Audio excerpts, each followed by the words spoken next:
There is a mirror you carry with you, not the one in your bathroom, not the reflection in your phone, a different kind of mirror, one that follows you into every room, every conversation, every decision. It is always there, quietly measuring, quietly evaluating, quietly comparing who you are to who you think you should be. It tells you when someone looks more confident, more successful, more beautiful, more liked, more certain than you feel. It whispers, "Are you enough? Are you behind? Are you doing as well as they are?" And most of the time, you don't even notice it speaking. Comparison is not something we learn.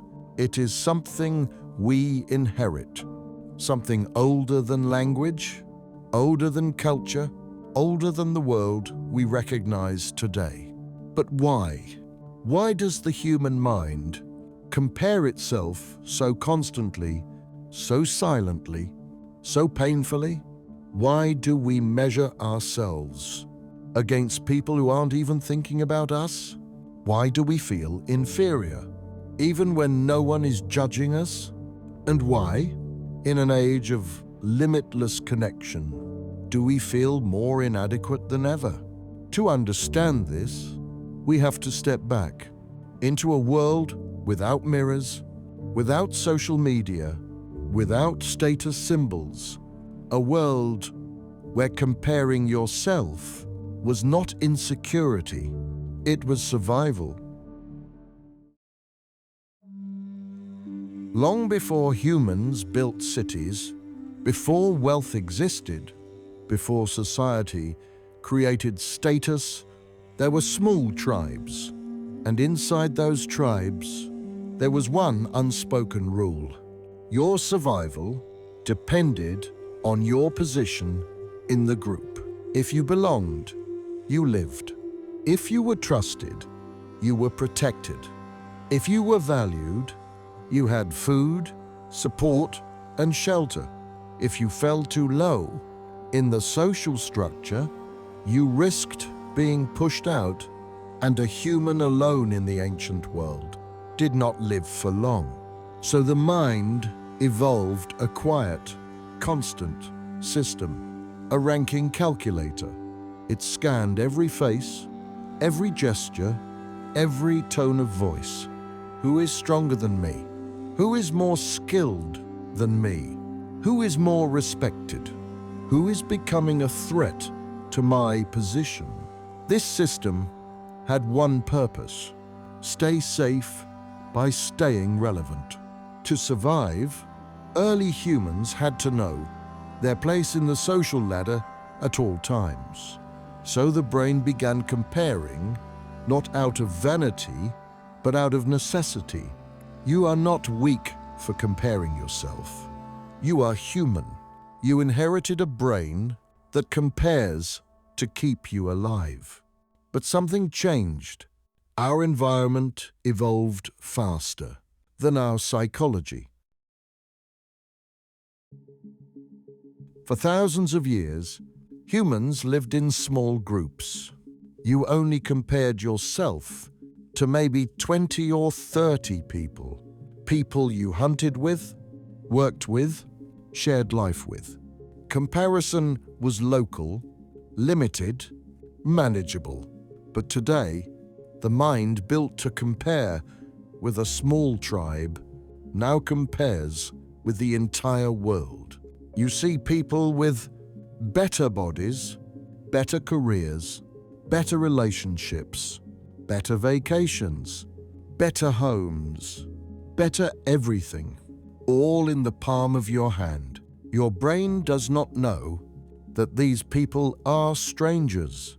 It doesn't know that the photos are edited, the moments curated, the success exaggerated. It only knows this: I might be falling behind. For early humans, falling behind was dangerous.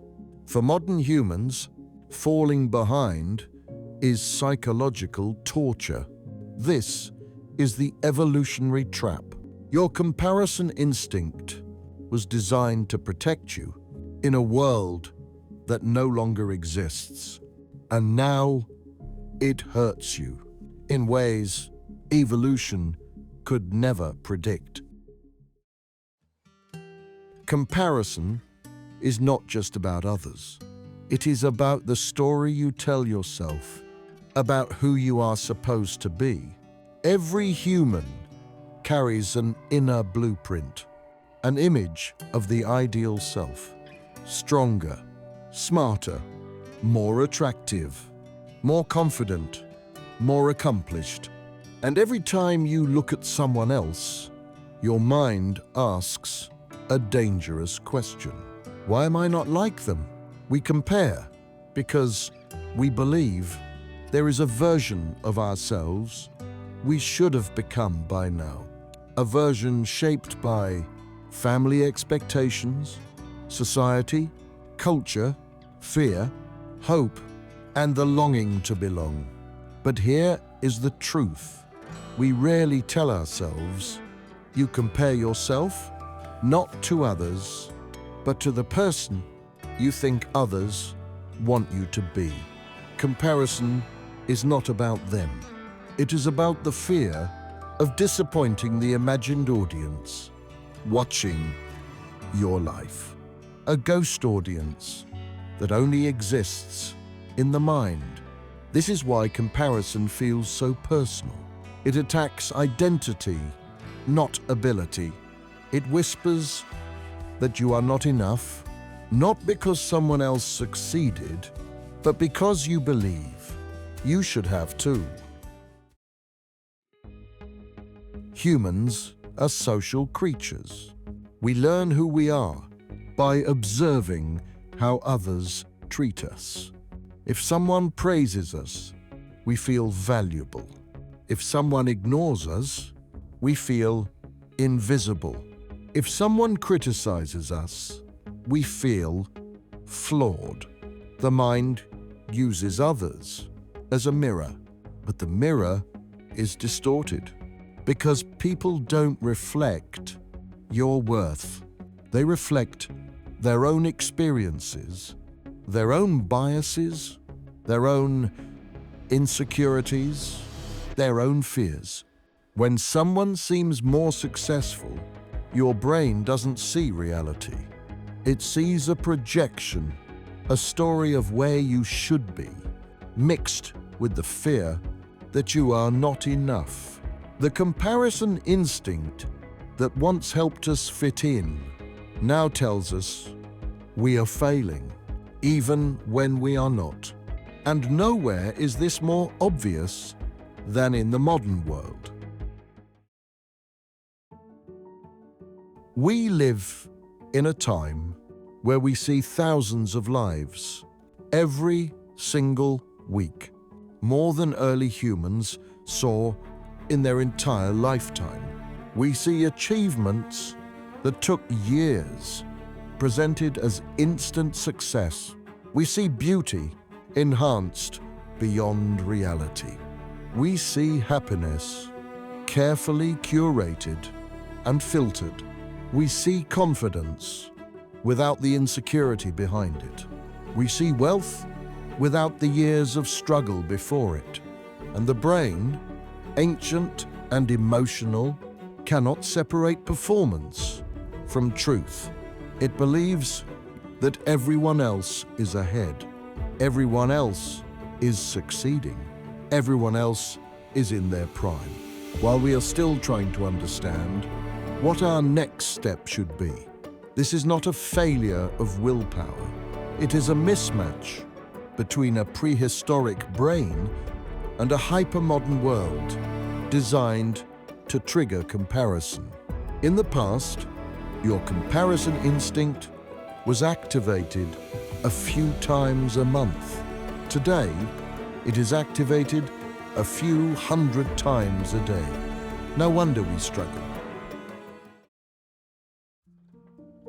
Comparison does not only create envy, it creates shame. Shame is the emotion that tells us you are not who you should be. You are falling short. You are behind, and shame is one of the most painful feelings humans can experience. Why?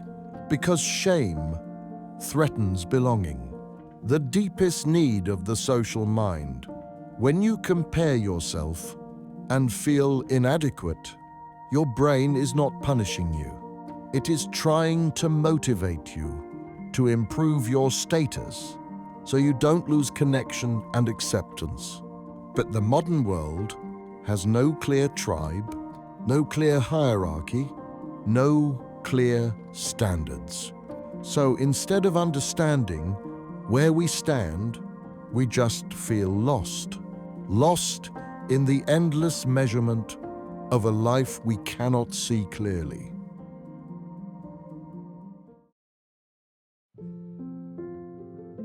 Here is a truth that your ancient comparison system does not understand. There is no universal ranking, no absolute measure of success, no single scale that all humans are judged by. Every life is lived on a different timeline with different obstacles, different gifts, different contexts. You are not behind. You are on a path that no one else has walked. Comparison feels natural because your brain was wired for it. But your worth is not something that can be measured by the lives of others. Because worth is not a ranking. Worth is the story. You are still unfolding, and no one else is living your story. So how do we live in a world built for comparison without losing ourselves? Not by eliminating comparison. That is impossible. It is an instinct older than civilization, but by seeing comparison for what it truly is, a signal, not a sentence. When you compare yourself, your brain is not telling you that you are failing. It is telling you that you care about your growth, your potential, your place in the world. Comparison only becomes painful when we believe we must win a race that doesn't exist. There is no race. There is no finish line. There is only your pace, your story, your direction. You are not behind. You are becoming. And the moment you understand this, the mirror you carry becomes lighter, softer, kinder. You begin to see yourself not through the distorted view of other lives, but through the quiet truth of your own.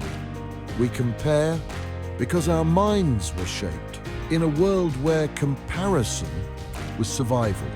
But today, comparison is not a measure of your worth. It is a reminder of your desire to grow.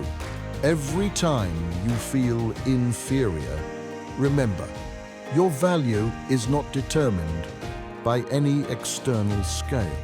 You are not behind. You are not less than. You are not failing. You are a human with an ancient brain navigating a modern world, learning every day how to understand yourself. This is ORIGINIFY, where we explore the hidden stories of the mind and the truths that shape our lives. If you want to keep discovering the origins of who we are, subscribe and keep wondering with us.